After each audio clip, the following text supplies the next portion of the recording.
Hi guys, welcome back to the Shannon Show podcast. Hello if you're new. So today's podcast is going to be a review of Love Island USA Season 2 Episode 17. I hope everybody is doing as well as can be, and I really do hope everybody is being as proactive as possible in supporting the Black Lives Matter movement.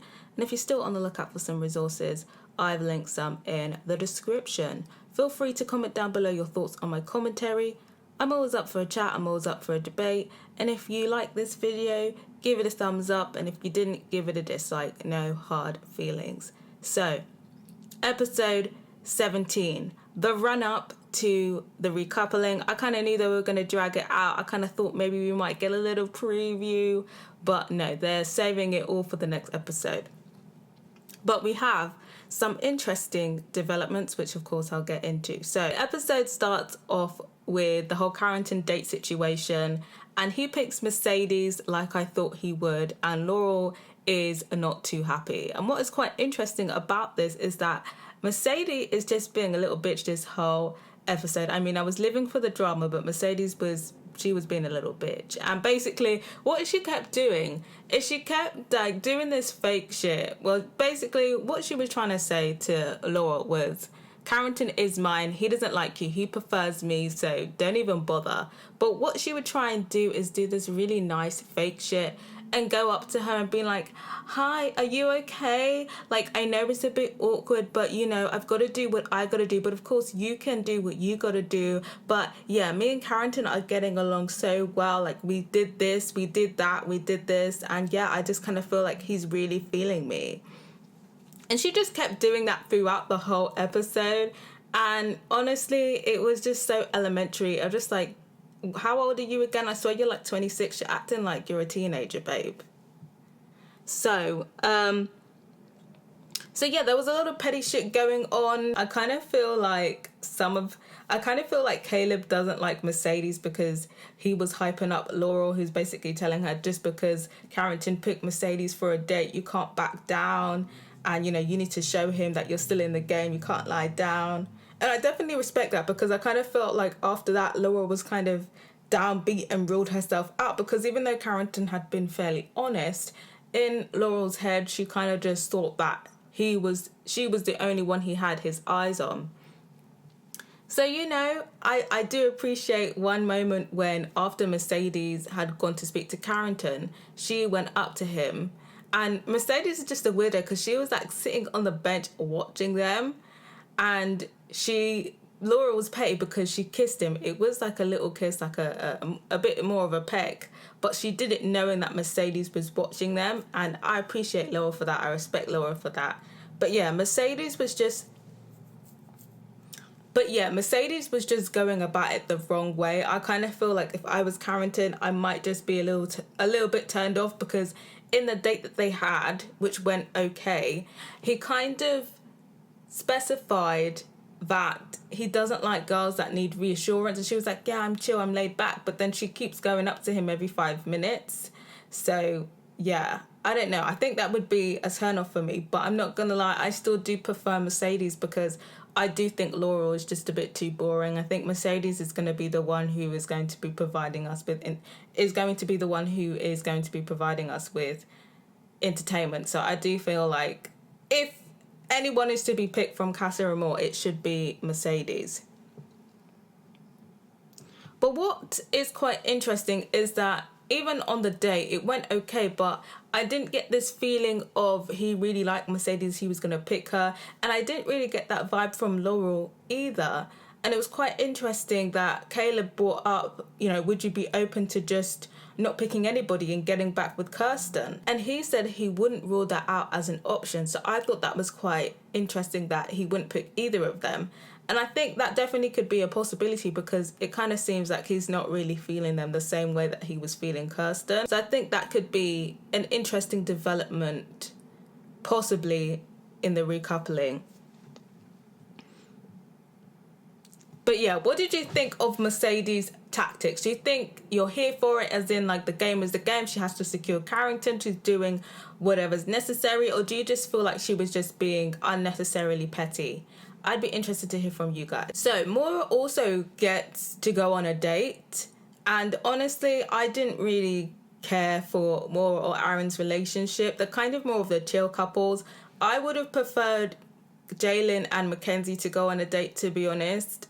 Maura, I feel like she has been involved in some juicy situations, but overall as a character, she's kind of laid back. Her value is being in all of these unfortunate relationships rather than her actual personality. But yeah, I think it's quite interesting, and maybe I'm just jumping the gun too soon, but I don't know about this Aaron guy, guys. I'm getting some kind of off vibes from him, and I don't know, maybe it's just me, but I kind of just feel like I'm not really too sure about this guy. And the first kind of, red-ish flag for me is when he told Maura that she isn't his usual type, and then goes further to say he usually dates brunettes. And for me, that is a pet peeve, and that is a red flag, because I feel like when people tell the person that they are pursuing that they are not their usual type, and then proceed to give a description which you do not fit into, I think that subtly weaves in that seed of insecurity and this kind of subliminal environment where, oh my god, I'm not his type, but he's giving me a chance. I should be grateful that he is giving me a chance despite me not being his type. And I just think that is not the best thing to tell somebody that you're trying to pursue actively, unless you have an ulterior motive. And secondly, it's extra cheeky because he's not even the one with the power in his hands. It's Maura. Maura has the power to pick him, and he needs Maura to pick him. So then why would you tell her that you're not my typical type? Like, what? So to me, that was very bold, and I just feel like I have to see, but I'm already a bit suspicious of this Aaron guy, and I don't really like him, to be honest. But what do you guys think? Do you think I'm just looking too much into things, or are you kind of getting them vibes too? I'd like to hear from you guys. But yeah, for me, any type of subtle downgrading, you gotta run. It's always these average looking men as well, the audacity. Calvin and Cher are making progress. The energy is very downbeat, but I guess they're both just trying to make it work. I do not see any chemistry there. I'm not even sure if Cher is interested in this Calvin guy. Cher is just trying to secure a spot in the villa and secure this bag, honey. I respect it, but there is literally no chemistry there. Interestingly, he says that he's still interested in Maura and is not too sure about who he's going to pick, but I think he is going to pick Cher because from what I have seen, he hasn't really been missing Maura that much. So a very interesting and slightly funny development is how suddenly now the recoupling text has come through. Now all of the Casa Amor guys are suddenly realising that they need to put work in if they want to secure a spot in the permanent villa. So now all of a sudden, DeAndre's coming to speak to Justine. And I'm just like, you're fine, but you're lazy. Like, what is this coming the last day? Like, how desperate could you look? This Pat guy, I don't even remember seeing him. I don't know, like, the face is very new to me. He's coming to speak to Kirsten, and he's like, OMG, you're such a pretty girl. Like, it's just Despacito, and it's just like, you should have been on game always. Like, this last minute shit is just very lazy to me. Now let's get on to Johnny. Johnny. The disappointment continues. And at first I kind of thought, okay, yes, he does some trash things, or maybe we can move past this, but Johnny is definitely trash, and Cely deserves better than this, and she should definitely fling him in the trash. But anyway, let's just get into it. So what is interesting to me about, obviously we see Johnny just saying the same bullshit as last episode. It doesn't really seem to him like he has done anything wrong, that he has stepped out of this relationship. He seems to acknowledge that his actions are likely to upset Cely, but he isn't really talking in this energy of, I told Cely that I was all in, there was no other girl that was going to sway me, and now I've stepped out of the relationship. It's just kind of like, I did my shit, I'm going to own up to it, and we're going to move past it. This is the energy that I'm seeing, and this energy is a problem because, like I said, it's not like the other situations where they were just in the talking stages and they were all very honest about, they're still not going to completely close the door on other people. Johnny has basically said that he is making a commitment to Cely. He stepped out of this commitment and he's not taking full accountability for that. And that is what I noticed. Correct me if I'm wrong, but that was the energy I was receiving from him. And this is what trash men do to kind of rationalize their behavior. So, and then on top of that, he's still sharing a bed with Mercedes. So I'm just like, you literally cannot make this shit up. Why is he still sharing a bed with Mercedes? It doesn't matter if they didn't do anything. Why is he still sharing a bed with her? It's just ridiculous. Johnny is just officially a part of the trash society. And yeah, I mean, Cely, I want better for you. So then let's get on to my girl Cely. Cely, justice for Cely. We want better for Cely. And it's really unfortunate because Cely in this episode is talking about, I miss Johnny so much, you know, I want him to come back alone. And it was just all very unfortunate. And then we obviously see a section where her and Justine are talking about, you know, what Cely would do if Johnny came back alone, but he had, you know, stepped out of their commitment to each other. And Cely basically, I don't know. And Cely basically, obviously she said she would be upset, but she was a bit vague about if she would call off the relationship. Because she basically said, you know, if he'd done stuff, then possibly we could get past that. But he said if he was to have picked somebody else and said that he wanted to be with them and then they, you know, decided that they wanted to be with somebody else and then he came back alone, she said that would be, you know, finito. And obviously that's not what happened. But I still feel like what he did was grimy behaviour and is definitely dumpable behaviour. But I think Cely would take him back.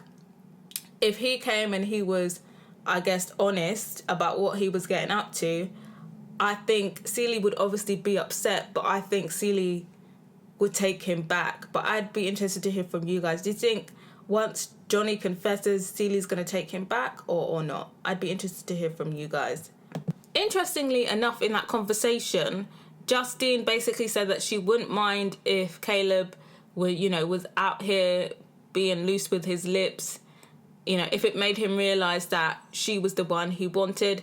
And like I said, they were still in the early stages of their relationship. I mean, in real life, in the early stages, you're talking to multiple people and then you decide, okay, this is the person I want to be with. So I think this is a very healthy energy, in my opinion. It's a different situation to Johnny and Cely, so I'm here for it. But then we also see another section where she starts to get a bit emotional and basically says how, you know, she hopes that Caleb picks her because, you know, she's never been the first option in this house. And that bit definitely made me sad because people were definitely disrespecting my girl Justine. There was a lot of, she's got mad personality, she got mad personality. But none of this, she's beautiful, she's attractive, you know? It was just very backhanded, to be honest, very backhanded compliments. And, you know, she would smile and she would, you know, say thank you, but you could tell it was getting to her, you could tell. So, obviously, we know what page Caleb is on. He's going to pick her. So, yeah, I'm very happy to see Justine's moment. So, then we have some interesting developments with Mackenzie. Initially, it seems very concrete that Mackenzie is going to ditch Connor for Jalen and basically says she doesn't feel a type of way about it. She doesn't feel guilty about it because Connor went and switched up and said that he wanted to be her man and then said he didn't want to be her man like that anymore. And I can definitely see that. I think that was a bit cheeky from Connor, but at the same time, I kind of just feel like Connor was under duress. He kind of just felt like he had to say all of these things to her to please her. But I just feel like they weren't compatible anyway. But so I can respect her honesty. But then we see another development near the end of the episode where now it's kind of just like, well, is she going to pick Connor now? And that whole situation was obviously Jalen and Mackenzie have a talk and he comes in with the, I don't want to rush things. And, you know, he likes the pace that they're going at now. He corrects himself. So, you know, I like the pace that we're going now. And Mackenzie, I don't know, Mackenzie is just so dramatic. She basically takes that as, well, he's open to seeing other people. He's not all about her. And I guess now she's probably thinking he could use her to get into the villa and then ditch her, which is definitely true. I can definitely see that interpretation. A lot of these men be doing that. But I do think it was pretty much an overreaction. I don't think that explicitly meant he was open to seeing other people. He obviously just said he wanted to take things, slow, at a slow and steady pace. I personally think he should have came in with that. Like, I like the pace that we're going at now, if he was to say anything at all. But overall, I just don't think that was smart for him to say anything, period. I think if he was going to talk about the state of their relationship, he should have waited until he was secure in the villa. I don't think it was smart of him in terms of his game plan to say that before, especially with how Mackenzie is and how she interprets things. So yeah, what do you guys think about that? Do you think Mackenzie was well within her rights to feel a type of way about that, or do you feel like she was overreacting? And do you think that Jalen should have just kept his mouth shut? I'd be interested to hear from you guys. But yeah, so now after that, she's kind of just like, well, at least Connor, I know he's all about me, so maybe maybe I might just go back to Connor type of energy. But then she's like, in the confessional, in the kind of snippet that we see is, they can't compare their relationship, so it's kind of just like, well, who is she gonna pick? Personally, I think she should still pick this Jalen guy. Like I said, I don't think her and Connor are compatible, and even though I do feel a bit bad for Connor, I'm not going to lie, my thirst for drama is greater. I do want to see that. Also, surprisingly, Carrington has now switched it up and is now hyping up Connor and basically telling him that, Mackenzie is going to come back for him and, he shouldn't be having doubts. And that is quite interesting. I guess we'll have to see tomorrow. But now that could now be a possibility that she could come back for him. And then obviously we see the beginning of the recoupling. Ariel comes in, she's serving looks, she's got the walk on point, they've got the dramatic music in the back. It's looking like a bit of a movie, this recoupling. And then of course it's a cliffhanger. I knew they were going to drag it out, but I didn't know they were going to I wanted to see at least one, It's a bit cheeky. But yeah, obviously we're going to see everything go down tomorrow. So yeah, that is the end of the little discussion. I would be interested to hear from you guys. What are your predictions tomorrow? Who do you think Mackenzie is going to pick? Who do you think Carrington is going to pick? Is he going to pick Mercedes? Is he going to pick Laura? Or is he going to come back by himself with Kirsten? It looks pretty clear now that Kirsten is going to come back by herself. Yeah, that's pretty much it. To be honest. Everybody else kind of seems, it's very clear that they're either going to stick as a couple or going to recouple. But then obviously this whole Johnny and Cely situation, I mean, I don't think they're going to drag out the whole recoupling for the whole episode. I mean, I wouldn't put it past them, but I'm guessing the ending of next episode is going to be Cely kind of finding out what Johnny got up to, us maybe seeing a reaction or the beginning of the reaction, or being left on a cliffhanger about what is going to happen next for them. So yeah, I'd be interested to hear your reactions. I'd be interested to hear your thoughts on my commentary. Subscribe if you haven't, and if you have, don't forget to put my notification bell on so you know when the next podcast is dropping. I'm also trying to get to 1.7k. I'm almost there, and I appreciate if you help me reach that goal. And thank you to everyone who has subscribed so far. Till next time, guys. Bye.